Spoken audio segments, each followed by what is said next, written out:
Hello guys, நான் அசோக் வெங்கடேஷ். இன்னைக்கு உங்ககிட்ட ஜலாலுதீன் முகமது அக்பர் இவரை பற்றி தாங்க பேச போகிறேன். அக்பரை பற்றி சொல்கிறதுக்கு முன்னாடி முகலாய பேரரசை பற்றி ஷார்ட்டாக சொல்லிடுறேன். அக்பருடைய தாத்தா பாபர் ஒரு உஸ்பெகிஸ்தானுடைய சிட்டிசன். இவர் அந்த நாட்டில் இருக்கக்கூடிய சமர்கண்ட் அப்படின்னு சொல்லக்கூடிய ஒரு முக்கியமான இடத்தை பிடிச்சி ஆட்சி செய்யணும்னு ஆசைப்படுறாரு. ஆனால் இவரால் அங்கே சமர்கண்டை பிடிக்க முடியல. அங்கே உஸ்பெக்கிகள், சபாவிக்குகள், உதுமானிய துருக்கியர்கள் அவங்க எல்லாம் அங்கே இருந்ததுனால இவரால் சமர்கண்டை பிடிக்க முடியல. அங்கேருந்து இந்தியாவுக்கு வராரு. 1526 முதலாம் பானிபட் போர் செய்கிறாரு. பாபர் வெர்சஸ் இப்ராஹிம் லோடி இவங்க ரெண்டு பேர்த்துக்கும் பானிபட்டில் போர் நடக்குது. இதுதான் முதலாம் பானிபட் போர். இந்த போர் 1526 நடக்குது. இதுக்கப்புறம் ஒரு 3 போர் செஞ்சுட்டு 1530 இறந்துடுறாரு. 1530 1540 வரைக்கும் இவருடைய பையன் பாபருடைய பையன் ஹுமாயூன் முகலாய பேரரசு ஆட்சி செய்கிறாரு. இதுக்கப்புறம் ஷெர்ஷா இவர் ஹுமாயூன் இருந்து ஆட்சியை பறிச்சிடுறாரு.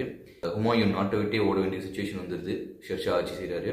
இந்த டைமில் தான் 1542 அக்பர் பிறகுறாரு. ஹுமாயூன் பாரசீகம் போயிட்டு, இன்னைக்கு இருக்கக்கூடிய ஈரான் அன்னைக்கு அது பாரசீகம் போயிட்டு அங்கே படைகளை திரட்டி வந்து மறுபடியும் டெல்லியை மீட்கணும் அப்படிங்கிறது தான் ஹுமாயூனுடைய எண்ணம். அதுக்காக பாரசீகம் போகிறாரு. சின்ன குழந்தைய இருந்த தன்னுடைய குழந்தை அக்பரை தூக்கிட்டு போகிறதுல ஹுமாயூனுக்கு மனசு இல்லை. அதனால் ஆப்கானிஸ்தானில் இருக்கக்கூடிய தன்னுடைய சொந்தக்காரங்க வீட்டில் விட்டுட்டு ஹுமாயூன் போகிறாரு. 13 வருஷத்துக்கு அப்புறம் திரும்ப 1555 டெல்லியை வந்து கைப்பற்றுறாரு. டெல்லியை கைப்பற்றி ஒரு 6 மாதம் ஹுமாயூன் ஆட்சி செய்கிறாரு. அதுக்கப்புறம் அவர் இறந்துடுறாரு. 1555 அக்பர் அரசராகிறாரு. அது எப்படிப்பா, அக்பர் பிறந்தது 1542 1555 அக்பருக்கு வெறும் 13 வயசு தான் இருக்கும். 13 வயசில் எப்படி அவ்வளோ பெரிய பேரரசு ஆள முடியும்னு நீங்கள் கேட்கலாம். இவர் கூட பைரம் கான் இருந்திருக்காரு. பைரம் கான் ஹுமாயூனுடைய படைத்தளபதி, ஒரு மிக சிறந்த வீரர். இந்த அளவுக்கு முகலாய பேரரசு விரிவடைஞ்சிருக்கு ஒரு முக்கியமான காரணம்னு சொல்லலாம். இவர் முகலாய பேரரசை நிர்வாகம் செய்கிறார். அரசர் அக்பர் தான், ஆனால் நிர்வாகம் செய்கிறது பைரம் கான். ஹுமாயூன் இறந்துட்டாருன்னு தெரிஞ்ச உடனே சுற்றி இருந்த பல அரசர்கள் டெல்லியை கைப்பற்றணுங்கிற ஆசையில் நிறைய பேர் போர் தொடுக்கணும்னு நினைக்கிறாங்க. அந்த டைமில் முதல்ல போர் தொடுத்து வந்தவர் ஹெமு. ராஜா விக்ரமாதித்யா என்று சொல்லக்கூடிய ஹெமு டெல்லியை நோக்கி போர் தொடுத்து வராரு. ஃபர்ஸ்ட் இவர் ஆக்ராவை கைப்பற்றிடுறாரு. ஆக்ரா டு டெல்லி 50 கிலோமீட்டர் தாங்க டிஸ்டன்ஸ்.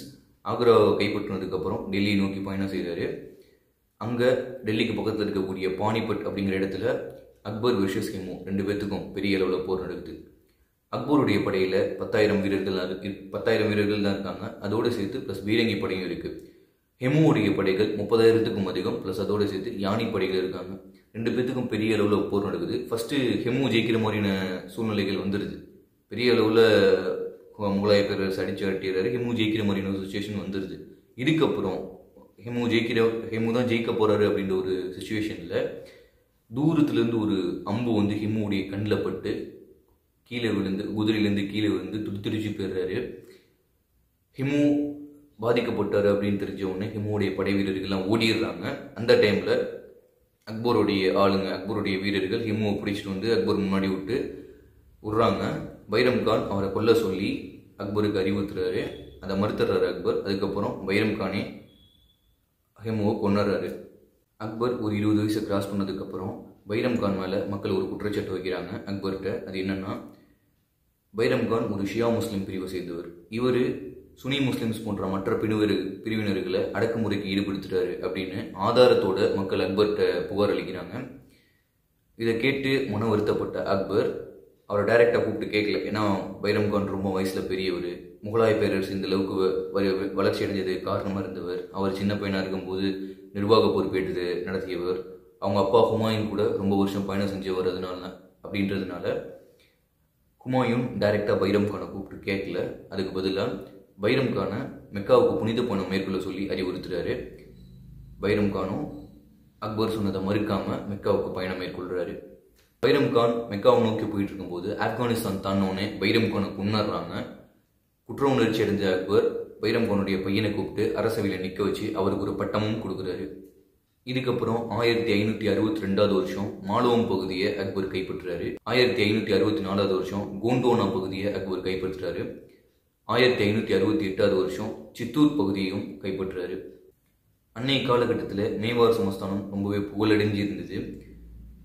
1565, 66 இந்த காலகட்டத்தில் அக்பர் அவருடைய பேரரசை சுற்றி இருந்த சிற்றரசுகளுக்கு ஒரு மெயில் ஒன்று அனுப்புகிறாரு. அது என்னென்னா, சிற்றரசுகள் எல்லாமே தன்னோட கட்டுப்பாட்டு கீழே வரணும், அப்படி வரலன்னா போரை நீங்கள் சந்திக்க வேண்டியிருக்கும் அப்படின்னு சொல்லி ஒரு லெட்டர் எழுதி எல்லாருக்கும் அனுப்புகிறாரு. நிறைய சிற்றரசுகள் அக்பருக்கு பயந்துக்கிட்டு முகலாய பேரரசு கீழே அவங்களுடைய அரசை கொண்டு வந்துடுறாங்க. ஆனால் மேவா சமஸ்தானத்தின் பேரரசர் ராணா உதய்சிங் மட்டும் அவருடைய மேவா சமஸ்தானத்தை முகலாய பேரரசை கீழே கொண்டு வரல. கோவப்பட்ட அக்பர் மேவா சமஸ்தானத்தை நோக்கி போருக்கு போறாரு. மேவா சமஸ்தானத்தின் தலைநகரமா சித்தூர் இருந்திருக்கு. அந்த கோட்டைக்குள்ள போய் மன்னர் மற்றும் அந்த ஊர் மக்கள் இவங்க எல்லாரும் படை வீரர்கள் இவங்க எல்லாரும் அந்த கோட்டைக்குள்ள இருந்துக்கிறாங்க. அந்த கோட்டை 13 கிலோமீட்டர் சரௌண்டிங்க்கு பெரிய அளவில் இருந்திருக்கு. அந்த கோட்டைக்குள்ள போய் மக்கள்லாம் ஒளிஞ்சிக்கிறாங்க. முகலாய வீரர்கள் அந்த கோட்டையினுடைய கதவை உடைக்கணும்னு நினைக்கிறாங்க. ஆனால் இவங்களால உடைக்க முடியல. அந்த அளவுக்கு அந்த கதவு ஸ்ட்ராங்காக இருந்திருக்கு. ஒரு 6 மாதம் முகலாய வீரர்கள் கோட்டைக்கு வெளியவே இருந்திருக்காங்க. அவங்களால உள்ளே போக முடியல, உள்ளே இருக்கவங்களும் வெளியே வரல. 6 மாதத்துக்கு அப்புறம் தண்ணி பஞ்சம், சாப்பாடு பஞ்சம் கோட்டைக்குள்ளே வந்துட்டதுனால வேறு வழி இல்லாமல் கதவை திறந்துட்டாங்களா இல்லை இவங்களா அடிச்சுட்டு உள்ளே போயிட்டாங்களான்னு தெரில. ஆனால் 6 மாதத்துக்கு அப்புறம் உள்ளே போயிட்டாங்க. உள்ளே போய் முகலாய வீரர்கள் கண்களுக்கு படுற எல்லாத்தையும் அழிச்சிருக்காங்க. குறிப்பாக வீரர்கள் அழிச்சிருக்காங்க. ஆனால் வீரர்களுடைய குடும்பத்தை எதுவும் பண்ணல. வீரர்கள் எல்லாத்தையும் மேவா சமஸ்தானுடைய வீரர்கள் எல்லாத்தையும் அழிச்சு தும்சம் பண்ணிட்டாங்க. அந்த டைமில், அந்த பர்டிகுலர் டைமில் அக்பருடைய பார்வைக்கு ஒரு மிகப்பெரிய அவல நிலை ஒன்று தெரியுது. என்னன்னா, அந்த வீரர்களுடைய மனைவிகள் உடன்கேட்டை ஏற ஒரு கொடுமையான ஒரு நிலை. முகலாய வீரர்களுக்கு அக்பர் ஒரு கட்டளையிடுறாரு. அது என்னன்னா, மேவா சமஸ்தானுடைய வீரர்களில் நம்ம ஃபுல்லாக கொண்டுட்டோம், அவங்களுடைய மனைவிமார்கள் உடன்கட்டை ஏறிட்டு இருக்காங்க, அதை போய் தடுங்க, அதை போய் தடுத்து நிறுத்துங்க அப்படின்னு தன்னுடைய வீரர்களுக்கு முகலாய பேரரசர் அக்பர் உத்தரவிடுறாரு. இவங்களும் போய் அதை தடுக்கிறதுக்கு ட்ரை பண்ணுறாங்க. ஆனால் இவங்களால முடியல. இவங்க போய் அந்த பெண்களை தடுக்கிறதுக்கு ட்ரை பண்ணால் அந்த பெண்கள் முகலாய வீரர்களை கடித்து அவங்களோட நகத்தால் கீறி புண்படுத்திருக்காங்க. கோவப்பட்ட முகலாய வீரர்கள் அந்த பெண்களையும் சேர்த்து கொன்று நெருப்பில் தூக்கி எறிஞ்சிட்டாங்க. 1568 வருஷம் இந்த மேவா சமஸ்தானம் முகலாய பேரரசு கீழே வந்துடுது.